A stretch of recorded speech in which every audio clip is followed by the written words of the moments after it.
Assalamualaikum warahmatullahi wabarakatuh.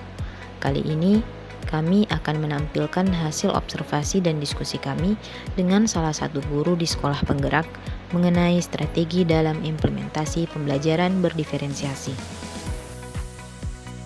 Implementasi pembelajaran diferensiasi dalam praktik pendidikan mengacu pada pendekatan pengajaran yang menyesuaikan materi, metode, produk, dan lingkungan belajar dengan kebutuhan belajar peserta didik.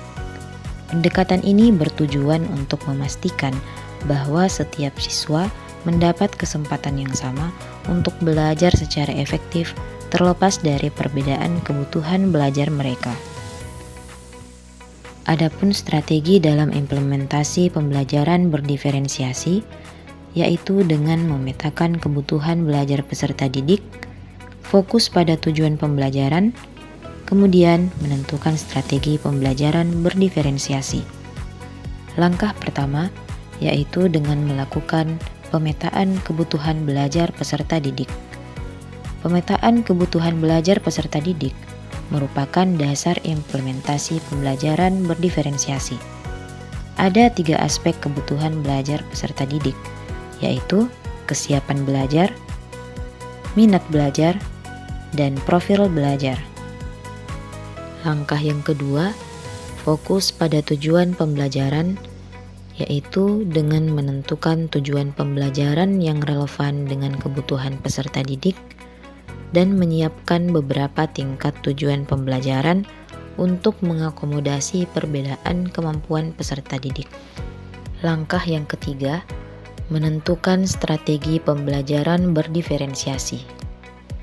Terdapat 4 unsur diferensiasi, yaitu diferensiasi konten, diferensiasi proses, diferensiasi produk, dan diferensiasi lingkungan belajar.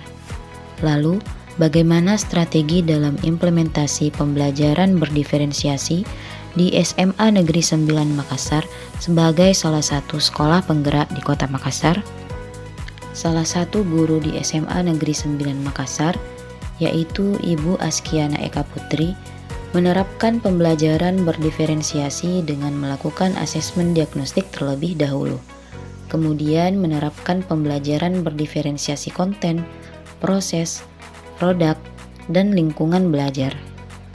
Ibu Eka melakukan asesmen diagnostik dengan memberikan angket kepada masing-masing peserta didik di kelas 10-1 untuk mengetahui kebutuhan belajar peserta didik. Kalau asesmen diagnostiknya Bu, bagaimana caranya untuk gaya belajarnya? Ada, saya bagikan link sih sebenarnya. Kemudian mereka isi, dan dari situ kami saya buatkan kelompok, jadi besoknya pada saat observasi dia sudah berdasarkan kelompok. Untuk pembelajaran berdiferensiasi konten, Ibu Eka menyediakan bahan ajar yang bervariasi berupa PPT, simulasi PET, bahan bacaan, dan video pembelajaran yang bisa diakses oleh seluruh peserta didik. Selain konten, Ibu Eka juga melakukan pembelajaran berdiferensiasi proses dengan menerapkan beberapa metode pembelajaran seperti metode ceramah, diskusi, dan tutor sebaya dalam kelompok.